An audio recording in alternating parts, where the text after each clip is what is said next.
Good morning बच्चों। Good morning. ये जो मैं वीडियो बना रहा हूँ ये ऑरल है, एकदम ऑरल। मतलब कि मैं नाइन्थ क्लास का जो ये कॉन्सेप्ट है इसे शुरू भेज रहा हूँ आपको। ये वीडियो एकदम ऑरल है बेटा। ऑरल का मतलब है कि इसमें जब हम कैलकुलेशन पार्ट पे आएंगे तो मैं फिर आपको कैलकुलेशन अलग से करवाऊंगा इसकी, ठीक है? वो फिर बोर्ड पे होंगी। अभी के लिए मैं जो बना रहा हूँ वो है रेस्ट एंड मोशन, और इसको कंटिन्यू करेंगे हम लॉज ऑफ मोशन के साथ। तो रेस्ट और मोशन के कुछ कॉन्सेप्ट्स हैं, उसको आप ज़रा ध्यान से सुनिए। अब जहाँ तक हम रेस्ट की बात करते हैं तो रेस्ट, कब हम रेस्ट में होते हैं, ये चीज़ जो है फ्रेम ऑफ रेफरेंस, एक वर्ड है फ्रेम ऑफ रेफरेंस, वो डिसाइड करता है कि हम रेस्ट में हैं, राइट? जैसे मान लो अभी अगर मैं ये कहूँ कि मैं रेस्ट में हूँ, तो ये डिपेंड करता है कि किसके एवज़ में हम बोल रहे हैं कि हम रेस्ट में हैं। मान लो अगर मैं यूनिवर्स के रिस्पेक्ट में बोलूँ तो यूनिवर्स के रिस्पेक्ट में तो मैं रेस्ट में हूँ नहीं। क्यों नहीं हूँ? क्योंकि जो वो तो कॉन्टीन्यूसली अर्थ जिस पर हम लोकेटेड हैं, जहाँ हम रहते हैं, ये तो चल ही रही है, चलायमान ही है हमेशा, because earth moves around the sun. तो अगर हम फ्रेम ऑफ रेफरेंस का मतलब जहाँ से आप पॉइंट को देख रहे हैं, राइट? मतलब जिस जो मूविंग या कोई चीज़ रेस्ट में पड़ी है, कोई भी ऑब्जेक्ट है, अगर आप उसको देख रहे हैं और आपको वो लग रहा है कि वो हिल नहीं रहा है, तो आपका फ्रेम ऑफ रेफरेंस क्या है, उस वो डिसाइड करता है। तो सन के एवज़ में तो हम घूम ही रहे हैं, अर्थ तो घूम ही रही है, लेकिन हमारी जो सराउंडिंग की चारों तरफ की जो ऑब्जेक्ट्स हैं, आइटम्स हैं, हमारे चारों तरफ जितने भी आमने सामने की जितने भी वस्तुएं हैं, उसके हिसाब से हम विराम में हैं, we are in rest, right? क्योंकि हम अपनी पोजीशन को चेंज नहीं कर रहे हैं, ठीक है ना? हम अपनी पोजीशन, अगर पोजीशन चेंज दिखती हमें नज़र नहीं आ रही है, इट मीन्स हम रेस्ट में हैं। फ्रेम ऑफ रेफरेंस को आप ऐसे एग्जांपल से भी समझ सकते हैं, जैसे मान लीजिए हम लोग जो है गाड़ी में ट्रैवल कर रहे हैं, राइट?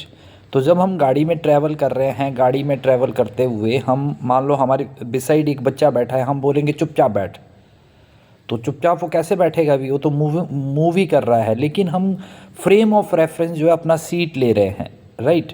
गाड़ी चाहे मूव कर रही है, हम सीट को फ्रेम ऑफ रेफरेंस ले रहे हैं, उसके हिसाब से बच्चे को बोल रहे हैं। या फिर ऐसे देखो कि हमें पेड़ इधर, दोज आर इन रेस्ट, पेड़ जो बाहर दिखाई देते हैं, लेकिन हमें वो मूव होते हुए नज़र आते हैं अगर हम इनसाइड द कार है। अगर हम आउटसाइड द कार हैं और हम सड़क पे खड़े हैं तो हमें कार मूव होती हुई नज़र आएगी, राइट? तो रेस्ट का और मोशन का ये कॉन्सेप्ट सिर्फ इतनी बात से नहीं समझा जा सकता है कि जो हमारी सराउंडिंग की आइटम्स हैं उसके हिसाब से अगर हम पोजीशन को चेंज कर रहे हैं तो हम मोशन में हैं, अगर हमारा पोजीशन नहीं चेंज हो रहा है तो हम रेस्ट में हैं। Not at all. पोजीशन तो कई बार ऐसे भी चेंज होती है कि वो चीज़ मूव कर रही है, तो ठीक है, चीज़ें मूव कर रही है और हम रेस्ट में हैं, तो भी पोजीशन चेंज हो सकती है। फिर हम उसके रिस्पेक्ट में कैसे रेस्ट या मोशन में हुए, इनफैक्ट पोजीशन चेंज होगी लेकिन फ्रेम ऑफ रेफरेंस के अकॉर्डिंग। तो ये रेस्ट और मोशन का कॉन्सेप्ट है। मतलब जनरली जो है ये लिखी होती है, जो मतलब डेफिनेशन होती है कि जो हमारी आमने सामने की the surrounding items with respect to surrounding items when we are not going to change the position, we are in rest. An object is in rest when it does not change the position with respect to surrounding item. तो with respect to surrounding item मतलब frame of reference हमारा surrounding object ही है फिर, right. और अगर हम position को चेंज कर रहे हैं then we are in motion, right. लेकिन पोजीशन हमारी बेटा तब भी चेंज हो सकती है अगर दूसरी चीज़ मूव हो रही है, हम नहीं मूव हो रहे। मान लो मैं यहाँ पे बैठा हूँ, ठीक है, और सामने से ये जो है टेबल, ये चेयर, ये एसी इधर को मूव कर रहा है किसी वजह से, तो फिर मैं तो हालांकि मैं रेस्ट में हूँ लेकिन उसके एवज़ में तो मैं रेस्ट में नहीं हुआ ना फिर, ठीक है। तो फ्रेम ऑफ रेफरेंस को हमने डिसाइड करना है। दूसरी बात, अब जो मेन चीज़, कोई भी चीज़ कब मूव करती है, छोटी छोटी छोटी छोटी जो है, आप पहले बेसिक कॉन्सेप्ट्स क्लियर करो। चाहे ये 11th के लिए भी ये कारगर है, और भी जितने भी स्टूडेंट्स हैं वो अगर सुनेंगे, इसको ध्यान से सुनिए। तो आप अगर मैं बात करूं फोर्स की, मतलब कोई चीज़ कब मोशन में आएगी, कब रेस्ट में आएगी, कब वो अपने स्टेट को चेंज करेगी, जब उसके ऊपर फोर्स लगाई जाएगी। अब ये फोर्स है क्या चीज़, फोर्स क्या चीज़ है? किसी भी चीज़ को आप धकेल रहे हैं या खींच रहे हैं, any pull and push, simple जो इसकी डेफिनेशन तो यही है ना, उसको ही फोर्स बोलते हैं। अभी तक ये डिसाइड नहीं हुआ है कि उस फोर्स लगाने से आप उसमें डिस्प्लेसमेंट हो रही है या नहीं हो रही है, राइट। फोर्स तो अब अगर आप दीवार को धक्का दे रहे हैं तो दीवार तो डिस्प्लेस नहीं होगी। डिस्प्लेसमेंट का तो मतलब समझते हैं ना आप लोग, पोजीशन का चेंज होना, राइट। तो पोजीशन चेंज अगर हो रही है तो कुछ ना कुछ डिस्टेंस मेंटेन होगा। डिस्टेंस जो मैक्सिमम पाथ कवर किया गया है, और डिस्प्लेसमेंट जो आपकी इनिशियल और फाइनल पोजीशन, मतलब जहाँ से आप चले थे और जहाँ आप पहुँचे हैं, अब जो शॉर्टेस्ट पाथ है उसके बीच में, उसको डिस्प्लेसमेंट बोलते हैं। इतना तो आपको पता ही होगा, ठीक है। ये कॉन्सेप्ट जो है ना, कोई भी 8th क्लास के बच्चे भी देख सकते हैं। इसलिए मैं एक ऑरल वीडियो बना रहा हूँ। Oral in the sense I am not going to write down on the white board, ठीक है। मैं वाइट बोर्ड पे इसलिए नहीं लिख रहा हूँ कि पहले कॉन्सेप्ट को समझिए आप। ये बात समझ में आ गई है बेटा? तो जो है ना, अब हमने फोर्स का मतलब एनी पुल एंड पुश। अब अगर उस फोर्स का जो आपने धक्का लगाया, मतलब कहने का मतलब है कि अगर आप किसी पॉइंट पे प्रेशर लगा रहे हो, प्रेशर को मैं इसलिए साथ साथ क्लियर कर रहा हूँ कि फिर आपको फोर्स का कॉन्सेप्ट अच्छी तरह से समझ में आएगा। जैसे मान लो आपने प्रेशर लगाया, अंडरस्टूड, आपने प्रेशर लगाया, प्रेशर होता है पर यूनिट एरिया। कहने का मतलब एक बोर्ड को जैसे मैं धकेल रहा हूँ, राइट।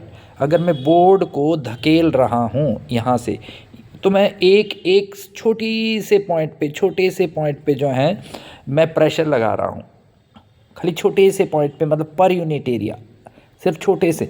और वो उसकी जो फोर्स जो है ना, जो इंटरमॉलिक्यूलर फोर्स होती है, उसके थ्रू जो है ना पूरे बोर्ड में लग रही है। हिल तो पूरा बोर्ड रहा है ना, तो फोर्स ये चीज़ है।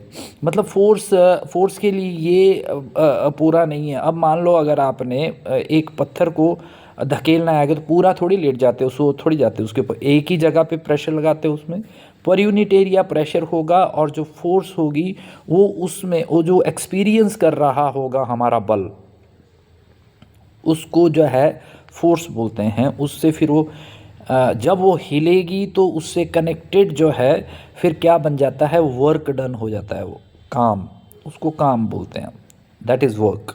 फिजिक्स की भाषा में वर्क का मतलब हुआ, work is to be done when force is applied on the body. जब आप किसी बॉडी के ऊपर, किसी वस्तु के ऊपर बल लगा रहे हो तो उसमें कार्य हो जाएगा, ठीक है। और कार्य होना या वर्क होना, उसके लिए हमें इंटरकनेक्टेड जो ये छोटी छोटी बेसिक कॉन्सेप्ट्स है, इसके मैं नोट्स भी आपको अपलोड करूँगा बेटा, वो फिर आप पढ़ लेना उसमें से, राइट। तो वर्क को क्या बोलते हैं हम, वर्क क्या चीज़ है? वर्क है जब आपने वो फोर्स अप्लाई किया ना, फोर्स अप्लाई करने से अगर उस वस्तु ने अपनी पोजीशन को चेंज कर लिया हो, चलती हुई वस्तु मान लो रुक भी गई है, या रुकी हुई वस्तु चल भी गई है, ठीक है, ये तो खैर न्यूटन्स लॉ में आपके क्लियर होगा, लेकिन एक मैं समझाने के लिए आपको बात बोल रहा हूँ, तो उसे हम वर्क बोलेंगे, इज़न्ट इट? वो वर्क होगा, ठीक है। और वर्क की यूनिट, अब ये यूनिट इकाई, इकाई किसको बोलते हैं भाई? इकाई माना एक, साधारण भाषा में तो यूनिट माना वन, लेकिन यूनिट है क्या, इकाई है क्या, ये भी आपने क्लियर करना है, ठीक है। सारे अगर आप मतलब एक ब्लूप्रिंट आपके माइंड में चला गया ना बेटा, तो बेसिक कॉन्सेप्ट्स आपके बहुत ज़्यादा क्लियर हो जाएंगे। फिर हम साइंस को डिटेल में पढ़ेंगे, राइट। ये सब के लिए एक वीडियो है फिज़िक्स का, मैं अभी बता रहा हूँ आपको। तो बेसिक कॉन्सेप्ट्स क्या है, इसी ढंग से मैं जो है ना एक बार ऑरल सबका आपको थोड़ा ब्लूप्रिंट दिया करूँगा हर चैप्टर का, 9th 10th 11th 12th physics की बात कर रहा हूँ मैं अभी। फिर आपको जो है ना पूरा समझाया जाएगा। तो यूनिट शब्द क्या है? यूनिट, यूनिट माना एक लीस्ट वाला स्केल, न्यूमेरिकल नंबर में लीस्ट वाला स्केल, जो which depends on the physical quantity of the body. मान लो लेंथ का मतलब है, जैसे हम किसी भी आप मान लो दुकान में गए और आपने बोला कि लाला जी मुझे चीनी दे दो, या तो आपने बोला कि मुझे कोई भी आइटम बोल दिया आपने, दाल दे दो, तो उसने बोला कितनी दे दो, और आप बोल देते हैं जी मुझे 4 दे दो। 4 क्या मतलब? कैसे पता चलेगा कि 4 क्या?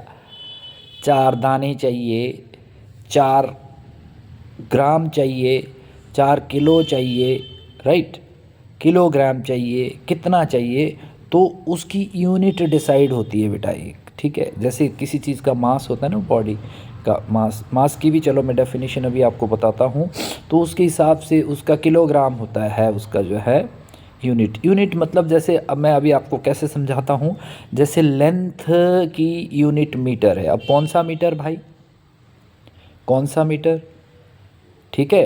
तो यूनिट के लिए अगर मान लो आप अर्थ को मापना चाहे तो आप मिलीमीटर से थोड़ी माप सकते हैं, मीटर तो उसमें भी है, ठीक है। या चींटी को मापने के लिए आपको किलोमीटर की ज़रूरत थोड़ी है, राइट। लीस्ट मतलब उसकी फ़िज़िकल क्वांटिटी के हिसाब से फिर हम डिसाइड करते हैं कि millimetre, metre, kilometre, nanometre, decametre, decimetre, hectometre, heptometre, कौन सा मीटर जो है ये डिपेंड करता है उसकी फ़िज़िकल बॉडी में। जैसे मान लो आपने अर्थ को नापना है और हम नैनोमीटर या मिलीमीटर से नापना शुरू होंगे तो हमारी तो जीवन ही ख़त्म हो जाएगा, तभी भी नहीं नाप पाएंगे कहीं, ठीक है। तो ये डिपेंड करता है फिज़िकल क्वांटिटी पे बेटा। Is that clear? ठीक है। तो यूनिट का तो आपको मतलब समझ में आ गया होगा। और यूनिट जो है ना कभी ऐसे भी नहीं होता है कि दूसरे का दूसरा होगा, जैसे वर्क का और समटाइम्स उसका तो वर्क का और उसका तो जूल ही होती है, राइट, एनर्जी की जैसे। लेकिन मैं बहुत डिफरेंट होती है यूनिट्स। आपने कभी ये बोलते नहीं सुना होगा कि मुझे 5 मीटर दूध दे दो, ना ही आपने ऐसा कभी आपने लीटर ही सुना होगा हमेशा, राइट, क्योंकि उसकी जो इकाई है, उसकी यूनिट जो है वो लीटर्स में मेज़र करते हैं हम उसको, ठीक है। और ना ही आपने कभी ऐसा सुना होगा कि मैं 4 किलो चला आज, किलोग्राम, ऐसा नहीं है ना, क्योंकि डिस्टेंस की यूनिट डिफरेंट है, तो डिफरेंट क्वांटिटी की यूनिट भी डिफरेंट ही होती है। Is that clear to you? ठीक है बेटा। तो एक चीज़ आपने ये ध्यान देना है। और अब मैं आपको बताना चाहूँगा बहुत सारी जो चीज़ें ऐसी है कि डिस्टेंस और डिस्प्लेसमेंट में मैंने बताया था, ऐसे ही मास और वेट में।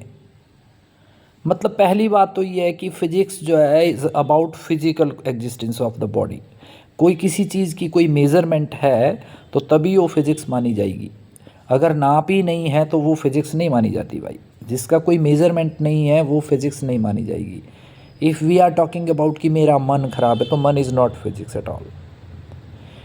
कभी हम माप ही नहीं सकते, उसको मेज़र ही नहीं कर सकते। हम कह ही नहीं सकते कि मेरी मम्मी मेरे ऊपर जो है ना, मेरी मम्मी ने 4 किलो गुस्सा किया, कभी हम ऐसा नहीं कह सकते, राइट, क्योंकि उसकी कोई क्वांटिटी मेज़रमेंट है नहीं। तो फिज़िक्स को नापने के लिए फ़िज़िकल क्वांटिटी की ज़रूरत होती है, यानी उसका मास, लेंथ, टाइम, ये सब चीज़ें होनी चाहिए मेज़रमेंट। ऊंचाई, गहराई, ठीक है, मोटाई, पतलाई, लंबाई, छोटाई, जो भी है वो कोई ना कोई उसकी डायमेंशन होनी चाहिए, उसको ही फिज़िक्स हम बोलते हैं। और फिज़िक्स में अभी जो मैं आपको बता रहा था कि अगर कोई किसी बॉडी की एग्जिस्टेंस है तो उसका मास होता है भाई।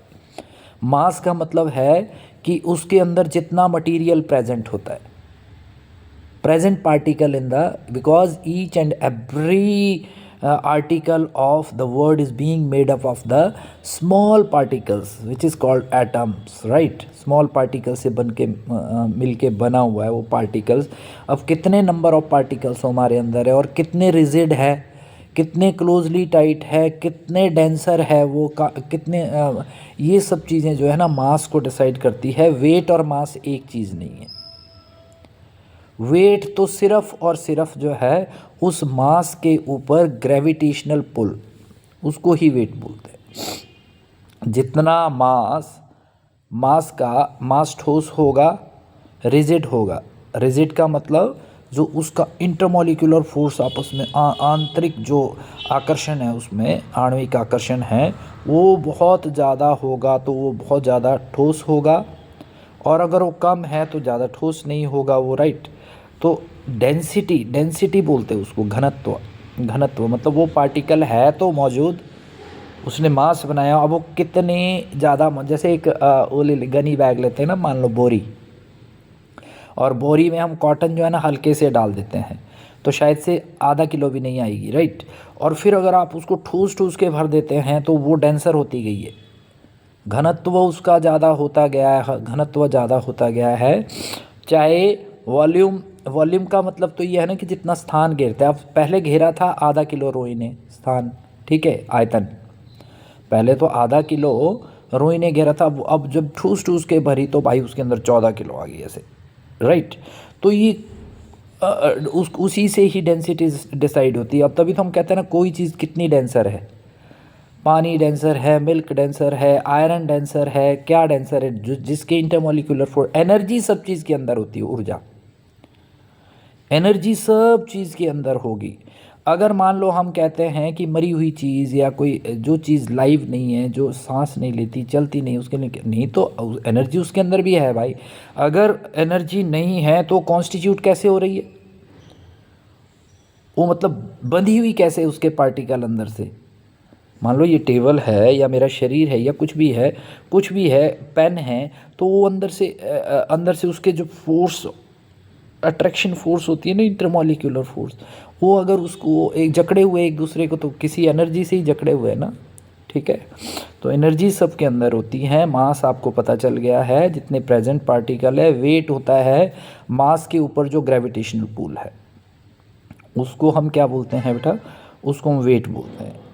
इज़ दैट क्लियर, ठीक है। और वेट मास इसके साथ ही हमारा ये चीज़ डिसाइड होता है कि ब्रह्मांड में जितनी सारी, यूनिवर्स में जितनी भी चीज़ें हैं, ठीक है, वो एक दूसरे को अपनी ओर आकर्षित करती है, ठीक है। ये मैं ग्रेविटेशन चैप्टर में आपको बताऊंगा जब हम स्टार्ट करेंगे। अभी तो हम इन यूनिट्स एंड मेज़रमेंट 11th का रख लो, और रेस्ट इन मोशन जो है ये आप किसका रख लो, ये है अपना 9th क्लास का। 10th वालों के लिए तो ये बहुत जगह यूज़ होती है ये चीज़ें। तो ये मैं ऑरल में आपको बहुत सारी चीज़ें ये बताना चाह रहा था कि डेंसिटी क्या होती है जब डेंसर हो कोई चीज़, और वॉल्यूम क्या चीज़ होता है। मैथमेटिकल एक्सप्रेशन में इसके जो है ना वाइट बोर्ड पे करवाऊँगा बेटा। और वॉल्यूम क्या चीज़ होता है, जितना वो स्पेस ऑक्यूपाई करती हैं, स्थान घेरती है, उसे ही आयतन बोलते हैं। आयतन की अंग्रेजी होती है वॉल्यूम, अंडरस्टूड। तो वॉल्यूम उसको बोलते हैं। इसीलिए तो हम बोलते हैं कि अगर आपने मास किसका डिसाइड करना है तो उसका वॉल्यूम पता होना ज़रूरी है। अगर वॉल्यूम डिसाइड करना है तो मास पता होना ज़रूरी है, राइट। तो वॉल्यूम पता हो गया, मास पता हो गया, डेंसिटी पता होगी, यूनिट पता हो गई। अगर ये सब चीज़ें आपको पता है तो तभी हम फिज़िक्स का क्या कर सकते हैं, स्टडी कर सकते हैं। फ़िज़िक्स की स्टडी जो है हमारे लिए इजी हो जाएगी, ठीक है। तो बेसिक कॉन्सेप्ट्स को आपने जो है क्लियर करना है सबसे पहले, अंडरस्टूड। फिर हम न्यूमेरिकल पार्ट अलग से चलेगा, और इसमें बहुत सारी चीज़ें हैं अभी बेटा, बहुत सारी जो इसके साथ ही अब जो नेक्स्ट मैं वीडियो बनाऊंगा वो भी ऑरल इसलिए होगी कि अभी मुझे जो है न्यूटन्स लॉ के बारे में आपको बताना है। इसके मैं नोट्स जो है वो आपको अपलोड कर दूंगा, वो नोट्स आपको सारे मिल जाएंगे, ठीक है। लेकिन प्लीज़ प्लीज़ वीडियोस को आप जो है ना शेयर करें। ये इनफैक्ट मैंने पहले ही आपको बताया है कि इतना ऐसा भी नहीं है कि मेरा कोई जो है ना बहुत ज़्यादा फेमस होने का विचार है। मुझे जो रूरल एरियाज़ में, गाँव में, अब अगर मैं चंडीगढ़ अगर छोड़ के आऊँ और गाँव में पढ़ाऊँ, ऐसी मेरी तमन्ना होती है। लेकिन भाई लाइवलीहुड के लिए तो कुछ चाहिए ना, इसलिए आप काइंडली काइंडली इसको शेयर कर दें, ठीक है। द प्रयुग ट्यूटोरियल करके, और इंस्टाग्राम पे भी कुछ जो है मेरे पोस्ट होगी रविंदर सिंह राणा 61। तो अभी के लिए इतना ही बेटा, फिर मैं अगली बार जो है मतलब हर दिन मैं जो है अपलोड किया करूँगा। Thank you so much.